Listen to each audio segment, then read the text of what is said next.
Madam Chairperson, a member of the Permanent Forum, member of the expert mechanisms, members and chair of the trustee of the Voluntary Fund for Indigenous Peoples, Excellencies, ladies and gentlemen.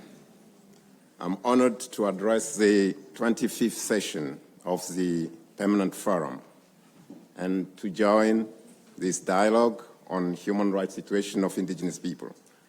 But let me first warmly congratulate you, Madam Chair, for your reappointments and also wish all the members, particularly the new one of the Forum, success for their mandates. Madam Chairperson, I will focus my statement on 3 points today. First, I will elaborate a little bit on the theme of this session. Second, I will provide an overview of my mandates, activities, and last, I will reflect on the global situation of human rights. Madam Chairperson, let me begin with the theme of this session. In conflict setting, Indigenous peoples often suffer from the greatest consequences, even though they have contributed the least to those conditions. The land are militarized, occupied, their community are displaced, their leaders are threatened, access to food, water, health, and education are disrupted. In those circumstances, health must be understood in a broad and holistic sense, not only as access to medical services, but as the ability to live in dignity, in peace, with cultural continuity and control over their resources. Madam Chairperson, over the last 15 months of my mandate, my work has continued around the 4 pillars of the mandate. First, the thematic reporting. I submitted a first report to the Human Rights Council focused on recognition, stressing that state must acknowledge historical injustices first, then legally protect or recognize international standards, and last but not least, states must also distinguish Indigenous people from other right holders. I also submitted a report to the General Assembly on legal protection for Indigenous people lands and territory, highlighting a global high demand for Indigenous people's land, which is driven by 5 factors, which are transition minerals, transition energy, carbon market, conservation of and protected areas, as well as geopolitical and international security interests. Looking ahead, in 2026, report to the General Assembly will continue to focus on land rights, examining state practice with the view to distilling good practices.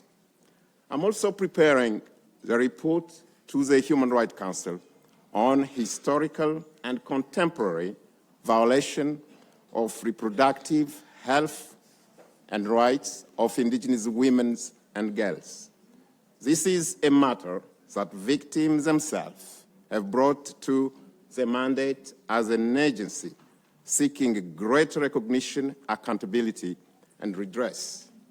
With respect to country visit, I conducted an official visit to Botswana in September 2025, where I observed, Madam Chair, the importance of ensuring stronger protection for Indigenous people's rights, including legal recognition, land rights, access to justice and services, and safeguarding languages as well as cultures.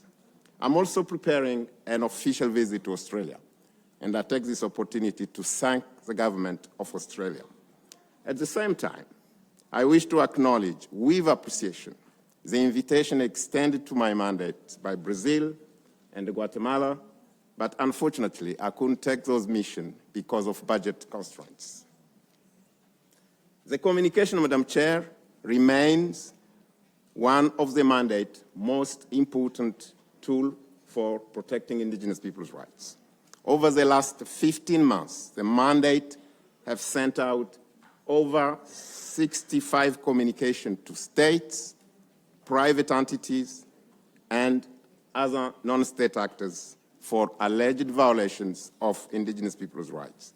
Those communications were addressed to 29 states that are Argentina, Australia, Bangladesh, Bolivia, Brazil, Burundi, Cameroon, Chile, Colombia, Denmark, Ecuador, Germany, Guatemala, Indonesia, Kenya, Mexico, New Zealand, Nicaragua, Panama, Peru, the Philippines, the Russian Federation, Singapore, Sweden, Switzerland, the United Kingdom, Tanzania, and the United States of America, as well as Vietnam.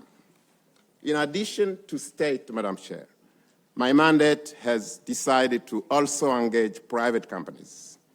Over the last 15 months, I have sent 14 communications to mining company, to oil company, including Tool Oil, Gulf Energy, and so on and so forth.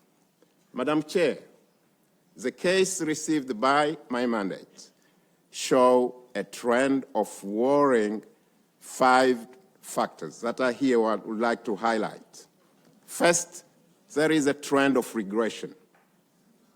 Indigenous peoples' standards being watered down by states and many institutions. There is a growing hate speech against indigenous peoples, criminalization of indigenous leaders and defenders like Daria Eguevera and many others, growing pressure on indigenous peoples' land without free, prior, and informed consent, and as well as growing vulnerability of indigenous people living in isolation. Madam Chairperson, let me say that this year is a 25th anniversary of the mandate of the UN Special Rapporteur on the Rights of Indigenous Peoples. I'm pleased to announce that this milestone will be celebrated with a side event on Friday, 24th. The event will feature prominent stakeholders, including 2 previous mandate holders, Professor James Anaya and Ambassador Kali, that I hereby thank for their participation. This is a moment not only to reflect on achievement, but also to confront today's reality.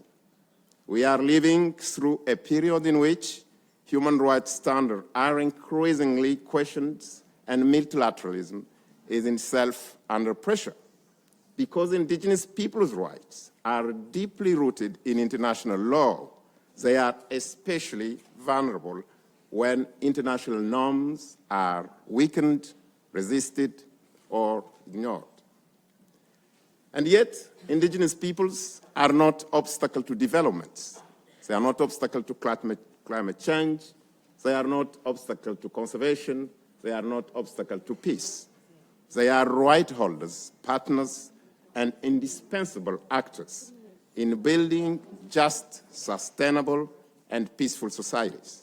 States must and should reset their relationship with indigenous peoples on the basis of recognition, reconciliation, partnership, respect, and self-determination. In closing, Madam Chair, I wish to commend the Permanent Forum for its leadership and reaffirm my commitment to work closely in collaboration with other UN mechanisms. After 25 years of this mandate and 25 sessions of this forum, one message is clear. Indigenous peoples' rights are no longer at the margin of international system. That progress must now be defended, deepened, and translated into implementation. I thank you, Madam Chair.